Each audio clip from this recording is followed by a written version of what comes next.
কত ভুল আপনি করেছেন, কত অন্যায় আপনি করেছেন, কত পাপ আপনার হয়েছে, কত মিথ্যা আপনি বলেছেন, কয় ওয়াক্ত নামাজ ছেড়েছেন, কয় লাখ টাকা ঘুষ খেয়েছেন, কত যৌতুক আপনি খেয়েছেন, কত মিথ্যা আপনি বলেছেন। আপনার পাপ যত বড় হোক, যত বিশাল হোক, যত বেশি হোক, আল্লাহর দয়ার পরিসীমা তার চাইতেও বড়।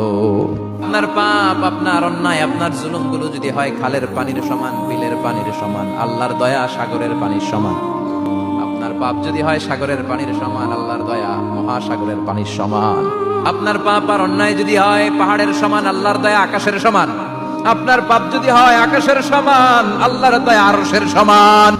ও আমার গোলাম, তুই তোর নিজের যত বেশি ভালোবাসিস, তার চেয়েও আমি তোরে বেশি ভালোবাসি। তোর বাবা মা তোরে যত বেশি ভালোবাসে, তার চেয়েও আমাদেরকে বেশি ভালোবাসে কে? এজন্য আল্লাহ ডেকে বললেন, গোলাম আমি যে তোদের কত ভালোবাসি তোর ধারণা নাই। চোখের পানি ছাড়, গুনার কথা স্মরণ কর, তওবা কর। তওবার মতো তওবা করলে সব গুনাহ মাফ করে দিতে পারে কে?